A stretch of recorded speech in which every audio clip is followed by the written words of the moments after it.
Bonjour à tous, c'est Romain Daubry, de la salle des marchés de Bourse Direct pour notre brief du jeudi soir et d'analyse graphique des marchés. Eh bien, un mouvement qui est effectivement sorti par le haut sur les différents indices. On va regarder ça en détail, de la force dans ce marché et une fin de semaine qui promet d'être encore agitée puisqu'il est bientôt 22h, 21h58, on est le 2 février et les GAFAM, enfin Alphabet, Amazon et Google n'ont pas encore publié. On va détailler un peu tout ça, l'évolution des différents indices. Merci d'être là encore une fois, ravi pour tous vos messages positifs, vos likes et vos soutiens. Comme toujours, pensez à vous abonner à la chaîne Bourse Direct YouTube et à nos différents comptes Twitter pour suivre l'évolution des différents indices graphiques et positions ouvertes.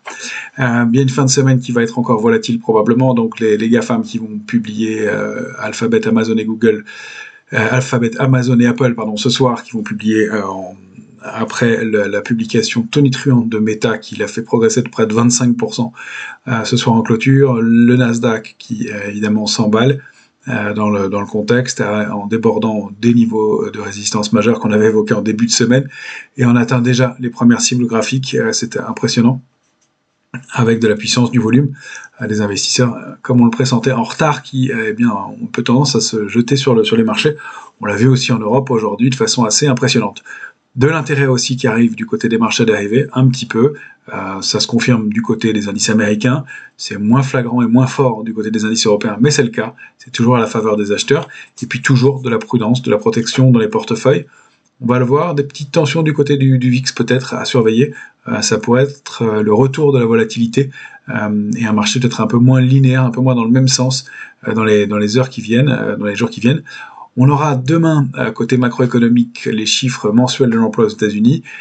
Ça va être le gros rendez-vous macroéconomique avant une période de calme macroéconomique, puisque la semaine prochaine, il n'y a quasiment pas de rendez-vous. J'ai retenu pas grand-chose pour la semaine prochaine. On va avoir les prévisions économiques de la Commission européenne qui seront publiées jeudi. C'est un peu le gros rendez-vous de la semaine. Il y aura les ventes au détail en Europe lundi.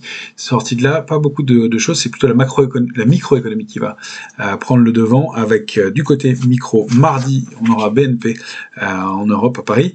Mercredi, ce sera Total qui publiera à Paris. Et du côté des marchés américains, la grosse publication, ce sera Walt Disney. Jeudi, ça va être une grosse journée pour les valeurs françaises. Et on aura notamment L'Oréal, Vinci et Legrand qui vont publier. Donc retour de la micro sur le devant de la scène en facteur principal pour alimenter ces marchés. Et du côté des éléments à suivre, effectivement, toujours un peu d'intérêt, des volumes qui sont en hausse. Ce soir, l'indice parisien a pris 1,26%. On est le 2 février, c'est pas une journée technique particulière. Et le volume a été de 4,8 milliards. Il est habituellement de 3 milliards et demi au mieux. 4,8 milliards, il s'est passé quelque chose, et on va le voir. Des valeurs comme Dassault Systèmes qui ont bien publié, qui ont pris près de 13% dans la journée. Donc des investisseurs qui s'agitent autour de valeurs en retard, notamment des valeurs comme Ubisoft qui était en retard et qui a pris 9% aussi. Des titres donc qui sont payés. On recherche les bonnes affaires sur les marchés, en tout cas les titres en retard. Voilà ce qu'on peut en dire pour l'instant. On va donc regarder graphiquement l'évolution de nos valeurs et des indices qui viennent justement de clôturer. Il est 22h01 et on va regarder les indices américains juste avant la publication des GAFAM. On retrouve comme toujours l'indice S&P en hebdomadaire. Il vient de clôturer donc sur une progression d'1,47% dans un mouvement fort, encore une fois. Il est en hausse pour l'instant sur la semaine de 2,68%, avec des volumes qui se sont étoffés, une sortie et débordement de la zone 4058, 3956, 4058 assez forte, et on revient au contact de cette zone 4132, 4218 importante, et surtout au contact de ce fameux gap dont on a beaucoup parlé, dont on avait dit que ce serait un plafond de verre, le fameux gap du 22 août dernier, gap hebdomadaire qui avait entraîné le marché dans un mouvement de baisse. Et donc on le teste à nouveau, on y revient, c'est la première fois, et vous voyez qu'on bute dessus ce soir en clôture. Donc un marché important et des niveaux importants à surveiller. Il faudra vraiment se réinstaller au-delà de 4218,5 en clôture pour considérer qu'on est dans un mouvement plus solide. Là, on pourrait assister, en fonction des différents résultats, à de la volatilité. Tant qu'on est au-delà de 4058, pas d'inquiétude, et même au-delà de 3956, On pourrait même consolider ce mouvement-là, ça ne remettrait pas l'impulsion en cause. Ce serait un signe quand même de petite fragilité à court terme. Mais on a déjà parcouru un chemin important, un indice S&P qui prend 20% maintenant depuis ses points bas, qui sort techniquement, si on peut dire, en tout cas du bear market, même si le critère n'est pas très fiable à mon sens. À court terme, on zoome et on voit que donc la cible de la sortie du mouvement, elle se situe au-delà de 4306, 4352. C'est la zone cible. On a encore formé un gap aujourd'hui, comblé cette bougie d'indécision dans cette zone forte. Et vous voyez vraiment pile, on est allé tester le pied du gap. On n'a pas réussi à le pénétrer et aller se réinstaller à l'intérieur. C'est toujours vraiment un plafond de verre. Il va falloir être arrivé important, très bon résultat pour pouvoir continuer et poursuivre ce mouvement.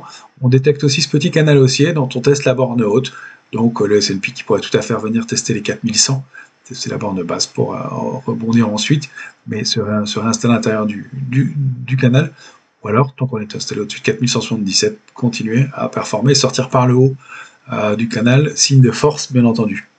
On va regarder le Nasdaq, c'est lui qui est l'indice fort de ces derniers jours, il rattrape très très puissamment les mouvements actuels. On l'avait donné il y a 2 jours, on est sur le Nasdaq en journalier ici, on l'avait donné il y a 2 jours des cibles au-delà de 12 165, cible 1 12 865, cible 2 13 720. On est déjà allé tester ce soir 12 865 avant les publications des GAFAM et donc des marchés qui sont toujours très agressifs dans ce contexte-là. Et les opérateurs qui sont en retard, on a un gap de plus de 2% sur le Nasdaq, c'est quand même assez impressionnant, avec pareil des volumes qui sont en très nette augmentation sur la séance par rapport au jour précédent. On a des volumes qui sont 2 fois supérieurs quasi, ou au moins 40% supérieurs à la moyenne. Que je sois plus précis, pardon, 7 millions 2, 10 millions 2. Donc il y a 3 millions de volumes en plus. On a effectivement de l'ordre de plus de 40% de volume en plus sur les 2 dernières séances sur le Nasdaq, donc un mouvement de hausse fort et du soutien acheteur. C'est évidemment un signe de force. Alors ça ne veut pas dire pour autant qu'il n'y aura pas un peu de volatilité. La première cible est ici. Est-ce qu'on va consolider un petit peu? En tout cas, on avait des mouvements de l'ordre de 13% à former dans les jours à venir, dans les semaines qui viennent. Il ne reste plus que 7,2% maintenant pour aller chercher la prochaine cible majeure, en dézoomant cette fois-ci, en passant en hebdomadaire. On retrouve notre gap du 22 août, qui va être un premier plafond, un plafond de verre et un élément important aussi. Pour l'instant, on teste la grosse résistance à 12 865. On va voir comment les publications, comment les opérateurs vont réagir demain aux publications d'Alphabet, Amazon et Apple, bien entendu. Alors, je voulais aussi vous montrer le VIX parce que malgré la hausse du jour, la volatilité ne s'est pas détendue, loin de là, et c'est signe quand même de prudence toujours de la part des opérateurs, mais il y a une petite compression qui se forme dans une structure en biseau qui est à surveiller. Alors pour l'instant, on termine en zone d'optimisme, on est passé en limite de la zone d'optimisme, sous 18,65, entre 17,95 et 18,65. On a ces mèches basses, et puis toujours ces petites forces de rappel. Pardonnez-moi. Toujours ces petites forces de rappel.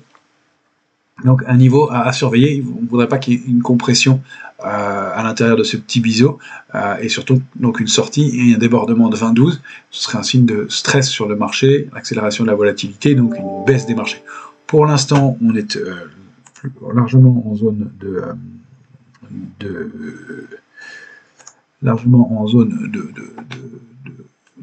confort, on va dire, sur les marchés. On est en optimisme, au début de l'optimisme.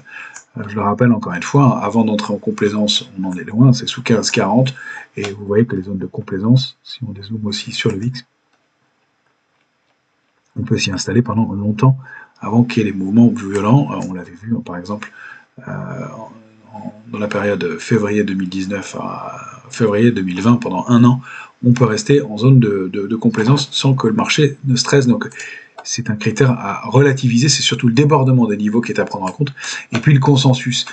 C'est important, et je fais une petite parenthèse là-dessus, c'est important toujours d'écouter le consensus. Je passe beaucoup de temps à écouter les différentes émissions, les différents intervenants. J'aime bien me faire mon propre avis sur le marché, regarder les graphiques, c'est eux qui drive les éléments, bien sûr la macroéconomie aussi, mais le sentiment, le discours des investisseurs. Et là, c'est intéressant d'entendre depuis plusieurs jours que soit ceux qui ont acheté se couvrent parce qu'ils ont peur de la hausse qui était rapide et brutale, et puis il y a ceux qui n'ont pas acheté et qui le disent voudraient intervenir sur des niveaux de retracement. Donc le fait d'entendre ces discours-là permet de savoir le comportement et de conforter, confirmer un état d'esprit. Et donc on voit que malgré une hausse de 25%, de 23% on va dire, du Nasdaq depuis ses points bas du mois d'octobre, de 15% en 4 semaines, eh bien le discours reste prudent. Et tant qu'on a ce genre de discours, ça vient renforcer un indicateur de volatilité qui indique qu'on n'est pas complaisant et qu'on est encore dans des zones de prudence et de vigilance. Alors évidemment, plus la gradation augmente, plus il va falloir être évidemment vigilant, et il faut l'être d'une façon générale en permanence sur les marchés, ne jamais être complaisant, mais observer la force des mouvements. Et on a cet élément aussi que les grosses mains, des gros investisseurs du marché sont en retard, ne sont pas investis, sont passés à côté de ce mouvement et étaient plutôt baissiers. Donc effectivement, toujours des rachats de short, et puis on l'a vu du côté des marchés dérivés, une position verte qui a diminué de 30% au mois de décembre et qui n'a pas été reconduite pour une grosse partie. C'est en train de se reconstruire doucement, mais on en est loin, et encore une fois, ça peut se faire avec le temps et doucement. On est passé d'un mouvement très pessimiste avec de la pression baissière au mois de septembre-octobre. On avait annoncé la fin de la pression baissière. C'est souvent un corollaire et un élément qui anticipe, qui est le début d'un mouvement de retournement haussier. Ça s'est passé de façon très brutale, et donc il n'y a pas beaucoup de soutien, pas beaucoup d'accompagnement dans la hausse du côté des marchés dérivés. Il faut prendre les éléments de façon cumulée dans leur ensemble et pas un seul indicateur. Et le fait d'écouter ça prend du temps, mais ça permet d'avoir un avis global et la température du marché et des opérateurs, de savoir ce qu'ils font. Voilà pour cette petite parenthèse. Je vais vous montrer différents graphiques intéressants. On va regarder du côté de l'Europe, l'Eurostoxx évidemment qui est passé au-delà de sa zone de congestion. Il est sorti par le haut, bien entendu, de son trading range 4099, 4188.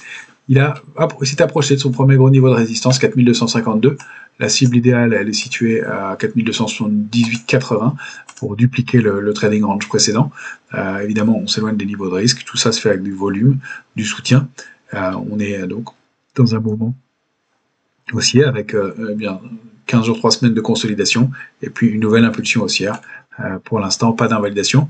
Le fait de repasser sous ce niveau-là pourrait donner des premiers signaux de faiblesse à court terme, une invalidation de la sortie par le haut, mais pour avoir des mouvements de retournement, on en est loin, il faudra repasser sous 4017.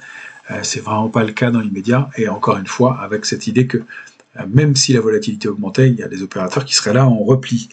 Je voulais vous montrer aussi, bien sûr, le futur CAC 40. Lui est sorti aussi par le haut de sa zone de congestion. Je zoome. On va avoir moins de traits comme ça. Voilà, donc sortie assez puissante par le haut, en effet, de la zone de congestion 6997, 7126. On l'a étendu un peu à 7126. Ça permet aussi de mettre en relief ce triangle rectangle, donc qui est une figure de continuation haussière.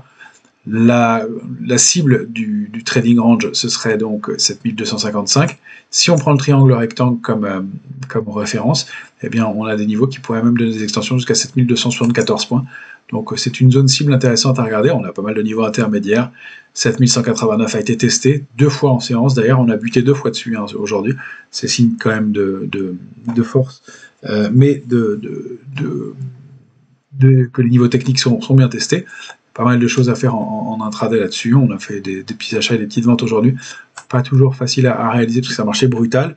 Alors, on avait bien acheté en bas et puis on est sorti avant le discours de Christine Lagarde, évidemment, avant les chiffres. Même si on est bien positionné sur des positions aussi spéculatives, on est prudent. Et pour le reste, l'impulsion est haussière et pas d'invalidation avant 7064, ce serait une première alerte. On a cette oblique haussière qui va nous servir de ligne de tendance haussière maintenant de court terme.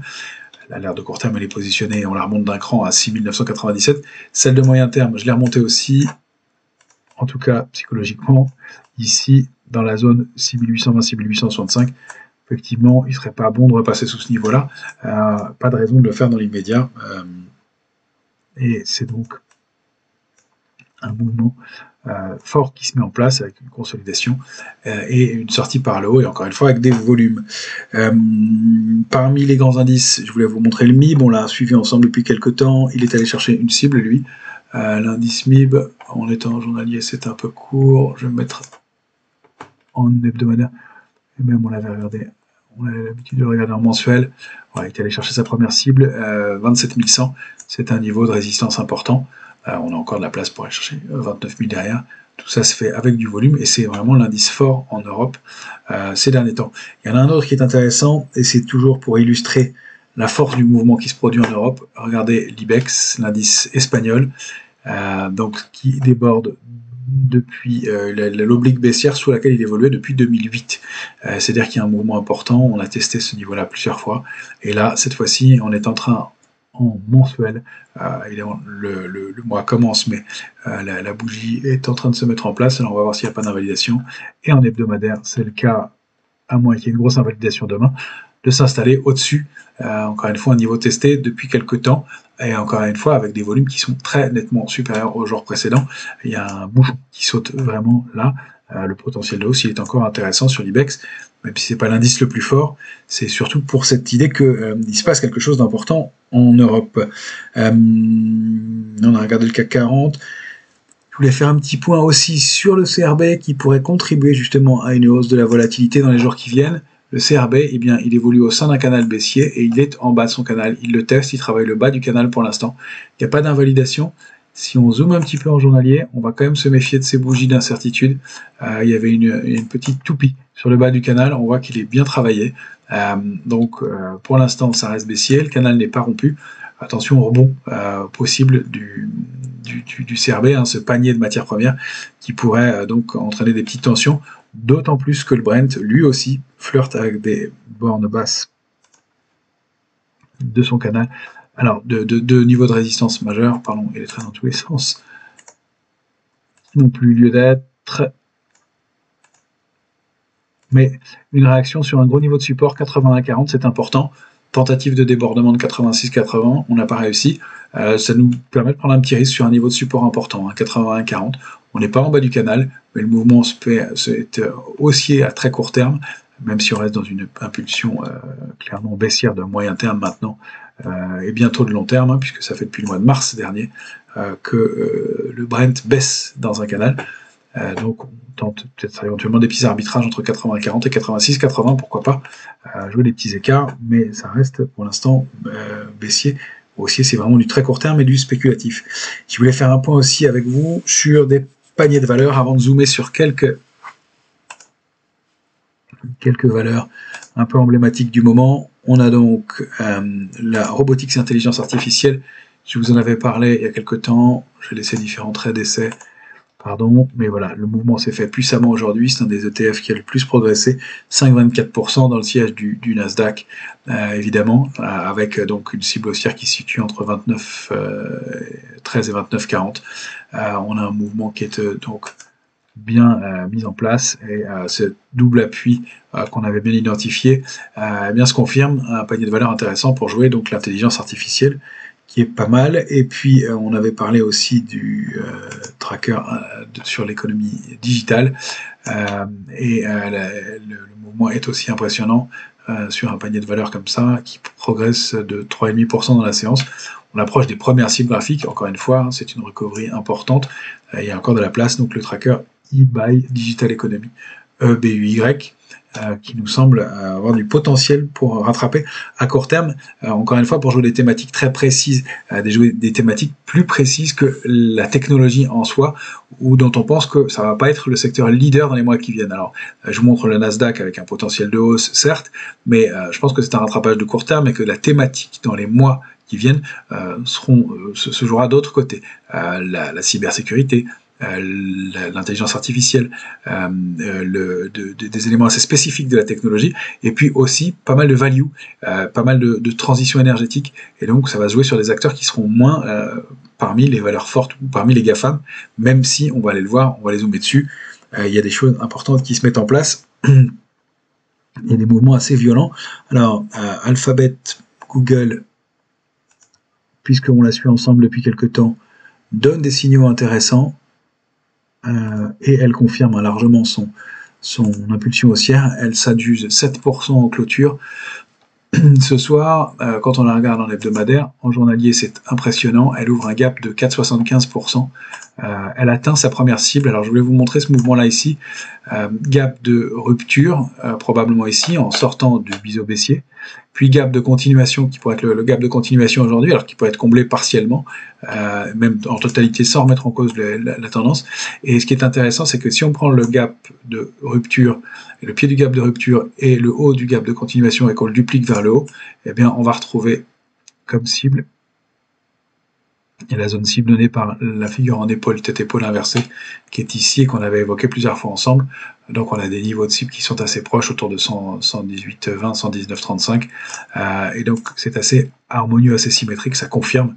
Et le mouvement est important, bien entendu, avec un gap très large ouvert. Donc attention de ne pas se précipiter sur des titres qui ont déjà beaucoup progressé. Si le mouvement n'est pas pris, c'est un peu tard. On va chercher des niveaux de retracement intermédiaire et au moins des niveaux de 104,30, 104,40 pour éventuellement se repositionner. Ou alors l'impulsion est partie encore. Là, les résultats ont été publiés, donc on verra demain la réaction des grandes tech, mais il est à parier qu'il va y avoir un petit peu peut-être de consolidation avant de poursuivre à la hausse, les résultats ayant été pas mal anticipés. Et donc, parmi les valeurs emblématiques du moment, je voulais vous montrer aussi Dassault Systèmes, et pour montrer à quel point, même si les marchés sont allés vite, même si effectivement on a des mouvements qui sont rapides et brutaux, on a Dassault qui a débordé sa ligne de tendance baissière, enfin, après beaucoup de retard par rapport aux autres, sous laquelle elle évoluait depuis plus d'un an. Elle en sort assez puissamment, avec une grande bougie de 12%, de 13% quasiment de hausse aujourd'hui, 12,39, dans un volume 2 fois supérieur quasiment à la moyenne, et qui a été débordé une première résistance à 37,50, et qui s'ouvre donc la voie à un mouvement en direction de 42,04. Au moins, on voit le potentiel de rattrapage sur un titre comme Dassault, avec une consolidation qui a duré très longtemps. Elle a arrêté de baisser au mois de juin dernier, un rebond tonitruant, et puis ce double bottom qu'elle a formé, en tout cas un nombre d'appuis qui était remarquable sur le niveau de 33,09, avant d'enfin sortir par le haut, sur fond de bonnes publications. Donc, du potentiel de rattrapage, même si, encore une fois, c'est allé très vite, et que vite n'est pas un critère pour les marchés, mais que c'est à prendre en compte dans le risque et les mouvements pour les jours ou les semaines à venir. Évidemment, ça va plus vite. Quand ça va trop vite, il y a des moments de consolidation qui se mettent peut-être en place. Je voulais vous montrer aussi Atos. Atos, parce que elle fait partie de ces valeurs qui ont déjà eu un beau parcours de recovery. Il faut voir d'où vient Atos. Elle ne fait, on est en hebdomadaire ici, Atos, elle ne fait que baisser depuis ces différents problèmes des mois précédents. Et là, pareil, elle remonte avec du volume et elle a un comportement graphique très propre. Cette structure de retournement en épaule, tête, épaule inversée, sortie, throwback et retour, accélération, ça donne une potentiel de hausse qui l'enverrait au moins vers 16,36 si elle arrive à déborder ce gros niveau de 13,72 qui est un niveau clé. On va le voir en zoomant en journalier. Alors j'ai laissé des droites d'oblique. L'épaule tête épaule inversion, on la voit bien ici. Première cible qui est donc par ici aux alentours de 13,72, donc c'est un gros niveau, 13,72. 13,92, c'est un niveau important à déborder. Et ce gap aussi aujourd'hui est un volume qui est 2 ou 3 fois supérieur à celui des jours précédents. Encore une fois, il y a eu de grosses mains, des gros intérêts qui sont rentrés dessus. C'est un titre qui était vendu à découvert et dont 14% du capital était vendu à découvert au mois d'octobre. Ça n'est plus que 6 ou 7% maintenant. Et encore, avec une journée comme celle-là, ça a probablement diminué. Voilà, donc voilà des titres qui sont emblématiques du moment. Un dernier élément, panier de valeur que je voulais vous montrer aussi, pour diversifier et qui offre des structures intéressantes et qui se met à surperformer, on en parlait régulièrement, c'est l'indice des valeurs des small caps qui, alors lui, on va le prendre en mensuel, je vais le prendre en hebdomadaire, pardon, en hebdomadaire, lui, donc l'indice MMS, l'Ixor Small Caps, qui représente donc des small caps européenne globalement, eh bien, est en train de surperformer par rapport à l'indice CAC 40 et il est sorti d'une structure de retournement alors un peu tordue en épaule tête épaule inversée, en tout cas il déborde des niveaux importants. Là aussi, sous forme de panier, il y a du volume et une accélération haussière qui ne se dément pas, avec une progression de 1,61% sur la journée et du potentiel encore important. Donc même du côté des small caps, il se passe des choses. C'est un marché qui est assez harmonieux et sur lequel il y en a un peu pour tous les goûts. Pour l'instant, en tout cas, on verra comment ça se met en place. Voilà ce que je voulais vous montrer pour aujourd'hui. C'est un peu disparate, il y a pas mal de choses à regarder. On va voir les réactions aux résultats des différentes GAFAM demain. Alors, vous pouvez les voir ce soir sur les réseaux, sur les futurs, et voir comment ça réagit. Je voulais pas les commenter à chaud, mais en tout cas vous donner des points de repère graphiques. Inciter donc un petit peu à la prudence compte tenu de la rapidité du mouvement. À Paris, tant qu'on est au-dessus de 7115, 123 sur le futur CAC 40, il n'y a pas d'invalidation, le mouvement reste haussier. Si on repasse en dessous, aucun signe de retournement avant 7000 points, retournement de la tendance, et probablement des niveaux d'accumulation à utiliser, mais en tout cas une fausse sortie qui sera à prendre en compte, et puis on va toujours continuer à faire la lecture de la position ouverte des intérêts et de voir ce qui se met en place, ce qui se manifeste, et si les choses se renforcent dans le sens d'une hausse. Pour l'instant, pas de signaux de faiblesse à ce stade. Excellente fin de semaine à tous et on se retrouve lundi pour le brief du début de semaine. Bonne soirée.